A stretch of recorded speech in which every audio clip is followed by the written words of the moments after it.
Merci, messieurs. Donc maintenant, nous allons passer à la période de questions. Je vais vous demander, en fait, de passer derrière. Il y a un micro qui est là, justement, par là-bas. Donc, les personnes vont devoir se présenter, préciser à quel panéliste s'adresse la question. Je vous rappelle, je sais que c'est une question qui est très fébrile, qui déchaîne les passions, mais d'être respectueux, donc pas d'attaque personnelle ou quoi que ce soit. Dans le cas, on coupera le micro pour passer à une autre question. Soyez bref, concis et bon débat. Monsieur. On a droit à 1, 2, ça va?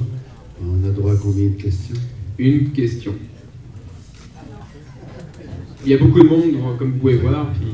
On est habitué à ça.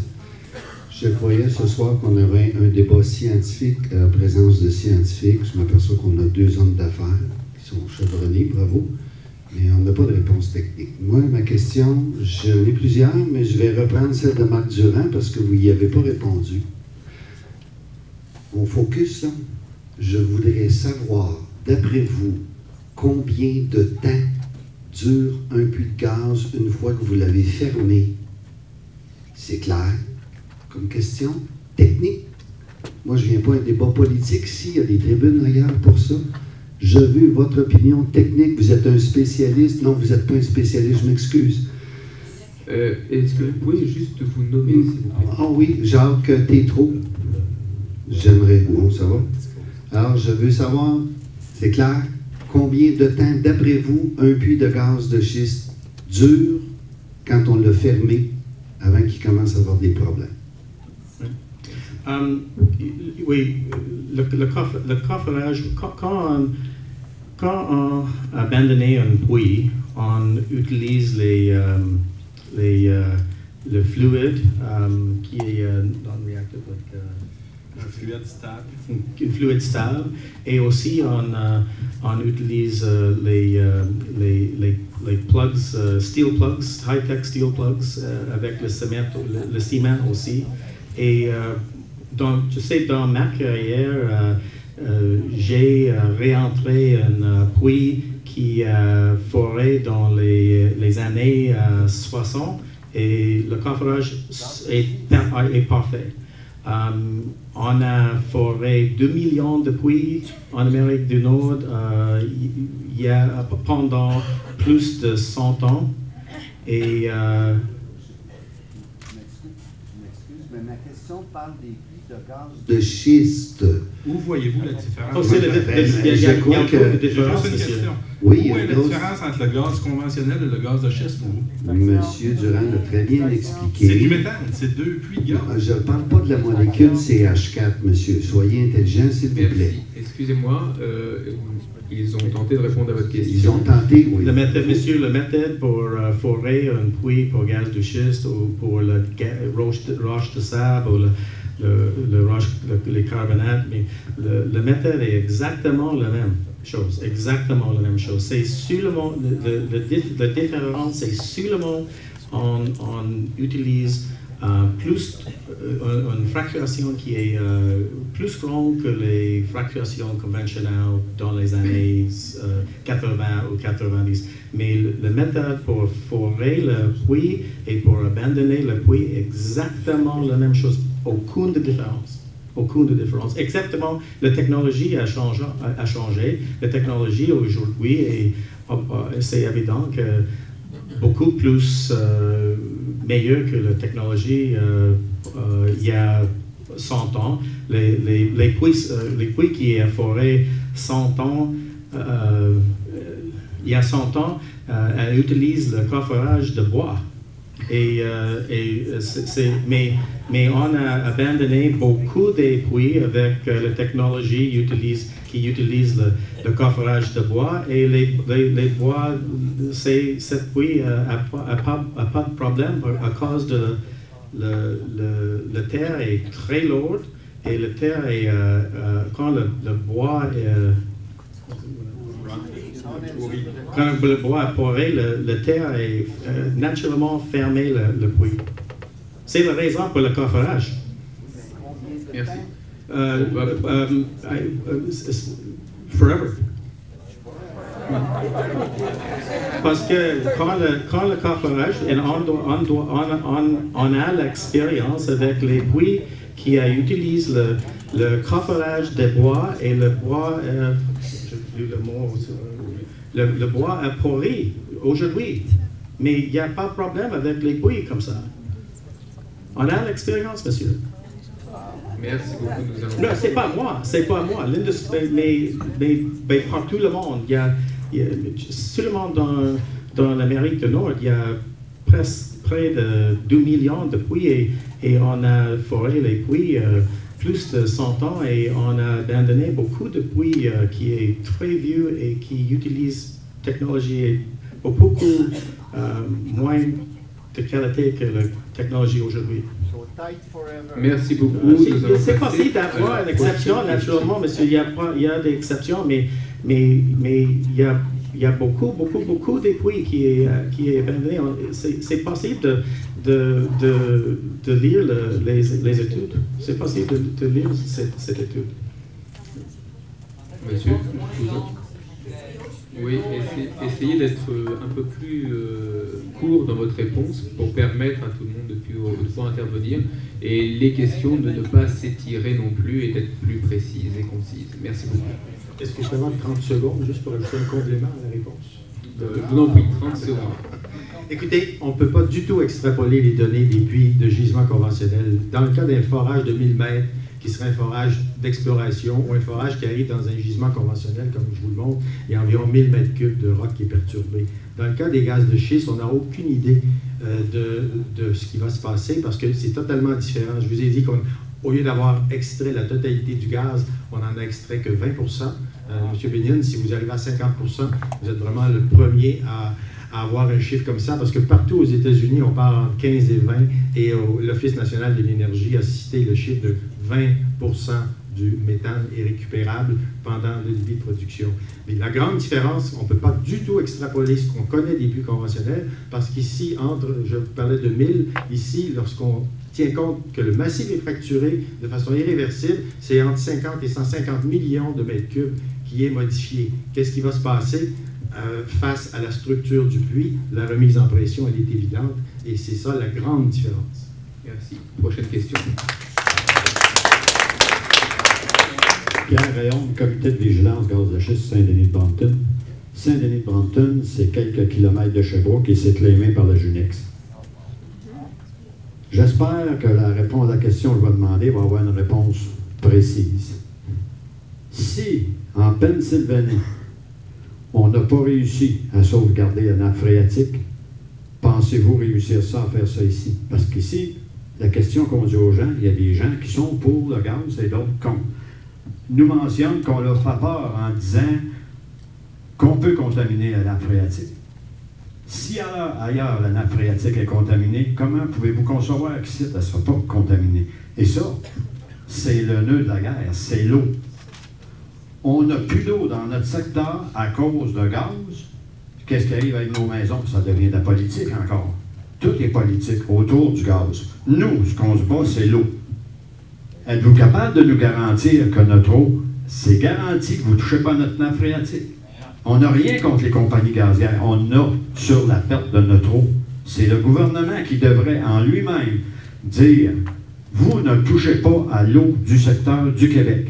On s'en sert pour l'énergie, on s'en sert pour autre chose, mais pas pour contaminer. » Alors, la réponse que je veux, êtes-vous capable de nous garantir que notre eau ne sera pas contaminée? Rendu à ce point-là, il y aura des gens pour discuter du sujet. Merci. Je voudrais commencer par une réponse, puis là, ça va nécessiter une recherche des gens. J'inviterais les gens à aller voir les derniers rapports du ministère de l'Environnement de l'EPA des États-Unis à propos justement de la contamination de la nappe phréatique en Pennsylvanie.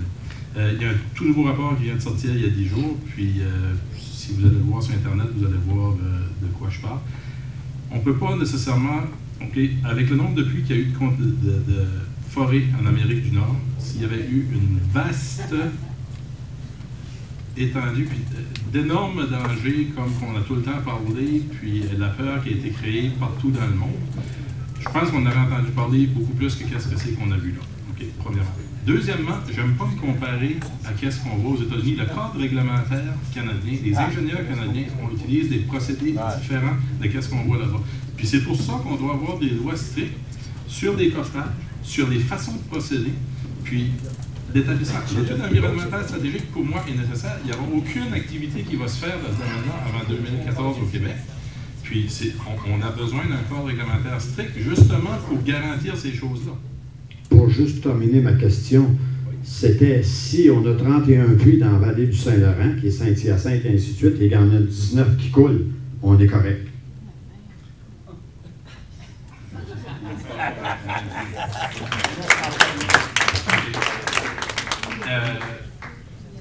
J'ai sur mon ordinateur, si ça vous intéresse à la fin, je vais vous le montrer. En 1964, René Lévesque, qui était ministre des Richesses naturelles à l'époque, a établi une carte dans les basses terres du Saint-Laurent de 200 puits à eau où on pouvait mettre le feu dedans.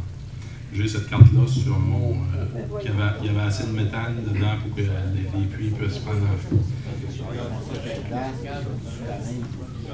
Ben oui, tout à fait. Donc, quand on arrive au niveau des fuites et des émissions, chacun des puits doit être inspecté. Est-ce que je trouve que c'est normal qu'il y ait des fuites? Non. L'industrie va tout le temps en s'améliorant. Les procédés aussi vont aller en s'améliorant. Puis je pense que ça ouvre l'opportunité, comme que mon discours, aux entrepreneurs québécois de trouver les méthodes pour que ça n'arrive pas. Dans 60 ans, pardon, excusez-moi. Oui, merci pour les interventions. Monsieur, votre question. Oui, tout d'abord, je m'identifie, Paul Lamoureux, j'ai fait carrière en recherche dans le milieu aquatique.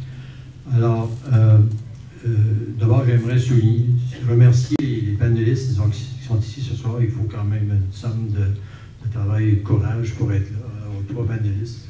Merci d'être là. Maintenant, précédant ma question, j'aimerais mentionner le fait que le débat ici me semble inégal dans le sens qu'on a d'un côté M. Durand qui connaît très bien la géologie et de l'autre côté, on a des gens qui sont plutôt des experts au niveau du financement d'entreprise ou organisation d'entreprise, ce sont des gens d'affaires. Bravo, il nous en faut aussi. Maintenant, le problème, c'est qu'on ne réussira pas à avoir de réponse, je pense, adéquate à des questions plus techniques. Et puis, non seulement M. Bignon, je pense que n'est pas un géologue ou un expert dans le domaine, c'est plutôt un spécialiste de montage d'entreprise, et vous, monsieur, différemment. Mais ma question, c'est que on n'a jamais, malgré les panélistes qui sont ici ce soir, on n'a jamais réussi à avoir de la part de l'industrie des réponses, à mon point de vue, des réponses pertinentes et adéquates aux doutes et aux risques soulevés par des gens qui s'opposent au développement de cette industrie. Il y a M. Durand. Il y a parmi les rangs des comités en place, il y a une quantité incroyable d'experts. Non pas, ce ne sont pas uniquement des éco-fascistes. Disons, il y a des gens là-dedans qui connaissent très bien le domaine. Et on n'a jamais réussi du côté de l'industrie à avoir des réponses intelligentes aux doutes et aux risques soulevés. Moi, j'essaie de faire une synthèse, disons, de tout ce qui se passe là. En Alberta, malgré ce qu'on en dit... Excusez-moi, est-ce que vous avez une question? Oui. C'est surtout une période de questions. Oui, c'est vrai. Alors, le problème ici au Québec, c'est qu'on développe une industrie dans un milieu très habité, à haute valeur, OK? Et quand on demande aux membres du comité d'évaluation environnementale s'ils s'achèteraient une propriété, ils ont tous dit non. Ma question, c'est, est-ce que M. Bignon, vous achèteriez une propriété d'un demi-million de dollars à un demi-kilomètre d'un puits de gaz de schiste? So you buy a $500,000 house within kilometers of shale gas? Très bien. J'ai publié un papier dans un journal scientifique de géologie marine et petroleum geology. C'est un journal international. Tout à fait, je comprends mon industrie, je connais la géologie de Québec, je connais l'engineering et toutes les choses comme ça. Et pour moi, qu'est-ce que M. Durand, Maître Durand, est-ce que vous publiez un papier dans un journal de pétrole et gaz géologie? Je pense que non, oui. Mais j'ai publié un papier dans un journal comme ça. So, c'est correct. Je suis un comptable par mon éducation, mais j'ai investi beaucoup de mon argent parce que si je ne comprends pas la géologie, c'est pas une bonne idée pour moi d'investir cet argent. La question, le baril en Alberta, en Pennsylvanie, le baril de les maisons a amélioré c'est dans la mission entre Québec et l'Alberta. Il y a le président de la Chambre de commerce d'Edmonton et de Calgary et les deux ont confirmé que le prix des maisons dans les régions avec le développement de gaz et pétrole est plus haut que les autres régions. C'est absolument fait. Absolument fait. Le prix des maisons, on va dire, au Grand Prairie est tout à fait plus le prix de les maisons dans les régions avec. C'est évident, pardon, mais c'est sûrement un fait, c'est possible de checker les faits. Hein? Je voudrais répondre à une partie de cette question-là, s'il vous plaît. Oui, mais moi, je vais répondre. Moi. Non, on voulait savoir si M. Oui, pour moi, c'est seulement OK, pour moi, c'est mon opinion, mais il y a seulement une forme d'énergie que je veux. C'est seulement nucléaire. J'ai aucun problème d'habiter près d'un puits de gaz naturel. C'est aucun problème pour moi. C'est la question, oui, absolument. C'est à la maison. La question. Oui, bien dit, oui. Yeah, pas de problème, absolument. C'est les puits de gaz naturel et près de Calgary. C'est très près de Calgary. Oui, mais la question était longue aussi. Il faut que vous soyez honnête là-dessus.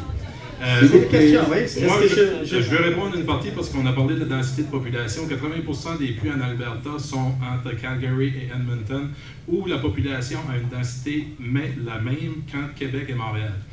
Je suis en train d'organiser un voyage au mois de juillet. J'amène des personnes du Québec ici justement pour aller rencontrer des fermes, pas des industries, mais des fermes. J'amène des gens pour voir où il y a eu un développement harmonieux depuis plusieurs dizaines d'années. On va visiter des anciennes exploitations, des gens qui ont des puits ça fait longtemps, comme des gens qui ont des nouveaux puits qui ont eu de la fracturation récemment. Des puits de gaz de schiste? Oui. En Alberta. Il y en a 163. Oui, parce qu'on va aller où il y en a. Maître Durand, l'année passée, Kester a fait un puits horizontal avec multifracturation seulement 30 minutes de Calgary. C'est Kester qui a fait ça. Il y a beaucoup de puits qui a fait avec multi-stage fracturation près de les villes. Beaucoup. Je vais être obligé de couper un peu tout le monde là. Il y a encore du monde qui a envie de poser des questions, donc je vais leur donner la priorité. Merci. Oui, bonjour. Donc, je m'appelle Daphné Acker, journaliste à Montréal. J'ai une question pour M. Durand. En fait, vous avez mentionné rapidement qu'il y avait tout de même peut-être possibilité d'avoir des techniques, par exemple d'extraction, qui seraient plus acceptables socialement ou environnementalement parlant. Donc, je voulais savoir, est-ce que c'est réellement une possibilité éventuelle de pouvoir, par exemple, prévenir toute forme de fuite? Ou est-ce qu'on peut juste en savoir plus sur les techniques éventuelles pour rendre cette entreprise plus acceptable? J'ai mentionné ça de façon tout à fait hypothétique en disant dans 2 générations. Dans 60 ans, nos descendants seront peut-être plus intelligents. Actuellement, il est impossible d'extraire le gaz sans faire de la fracturation. Ce qui peut être fait, c'est qu'on peut faire autre chose que de la fracturation hydraulique. On peut faire de la fracturation au propane. Pour tout ce que je vous ai exposé, le problème est exactement le même. Ce qui est impossible de faire, c'est d'accélérer un processus géologique dans lequel la nature crée des gisements naturels sur une période de 200 000 ans jusqu'à 20 millions d'années.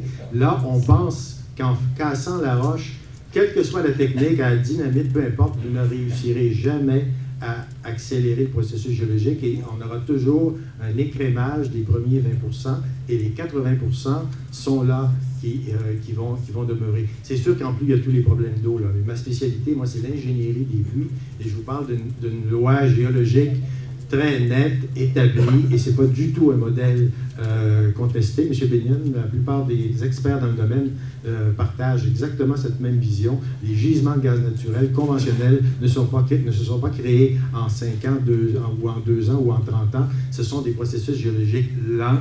Le shale a un coefficient de perméabilité faible, et quand il migre de la roche-mère vers un gisement conventionnel, pour faire une question brève, non, il n'y en a pas de technique. Pas avant, j'en connais pas. OK. Est-ce qu'il y a une possibilité, par exemple, avec la recherche, d'investir là-dedans? Est-ce que vous pensez des probabilités, comme vous dites, hypothétiquement parlant? C'est pas à court terme, pas à court terme. Si vous me demandez si, par exemple, on va demain matin vivre avec des voitures volantes et qu'on va avoir la fusion nucléaire et qu'il n'y aura plus de pollution en faisant de la recherche, oui, mais je dirais que c'est dans 2 générations qu'on aura terminé ça. Merci.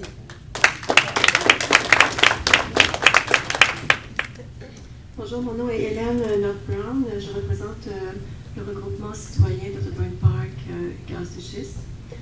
J'ai 2 questions, mais qui embarquent une dans l'autre. La première question, c'est à quel prix croyez-vous que c'est rentable, l'exploitation de ce gaz? Est-ce que vous pouvez poser limite votre deuxième question tout de suite? Oui, donc une fois qu'on a atteint ce prix, ou quand prévoyez-vous qu'on arrive à ce prix? À quel moment faites-vous cette exploitation? Et j'ajouterais même aussi, qui paiera pour la décontamination des eaux de rejet, wastewaters, etc., qui paie pour cette décontamination des eaux? Merci. Ça, c'est la dernière question. La première question, c'est à quel prix est-ce que c'est rentable de l'exploiter? Honnêtement, je ne sais pas le prix qui fait le projet rentable, parce qu'aujourd'hui, je ne sais pas la redevance et toutes les facteurs pour le rentable. Mais pour le Marcellus en Pennsylvanie, je comprends que le prix de 4 $ par MCF est rentable dans ce projet. C'est un exemple. Et naturellement, je veux que notre projet est aussi rentable à un prix près de ça. La deuxième question. Oui, est-ce que prévoyez-vous que les prix vont monter dans 1 an, dans 5 ans, dans 10 ans, pour que ce soit plus rentable d'exploiter le gaz de schiste? Présentement, what do you think the price will Get higher. What do you think the prices will get? J'aimerais beaucoup savoir, parce que moi je ferais de l'argent. Je ne sais pas le futur, mais j'espère que le prix amélioré près de maintenant. Mais c'est évident, je ne sais pas, mais je sais pas. C'est pas facile de savoir. Donc, quand le prix monte, vous faites de l'argent, et qui paie pour la décontamination des eaux usées? En Alberta, et pour moi, la même chose devrait au Québec aussi. C'est tout à fait les compagnies qui ont la responsabilité, et on doit avoir l'assurance. On a la responsabilité, on doit avoir l'assurance avant qu'on ferait le puits. Et aussi, il y a aussi un Orphan Well Program en Alberta. Toutes les compagnies doivent contribuer de l'Orphan Well Program, parce que peut-être une compagnie va être bankrupt ou choses comme ça. Il y a un orphan. Pardon? Si une compagnie fait faillite, vous avez un fonds orphelin. Oui. Vous avez un fonds pour les puits orphelins en Alberta. C'est tout à fait l'industrie qui doit payer pour tous les problèmes comme ça. Et donc l'industrie paie pour la décontamination des eaux usées? Oui. C'est le plus grand problème pour une compagnie si on a fait un incident de l'environnement, parce que beaucoup de coûts pour le problème, et aussi beaucoup de penalty fines. Le gouvernement a beaucoup de fines aussi. Oui. c'est très cher pour l'industrie. Merci.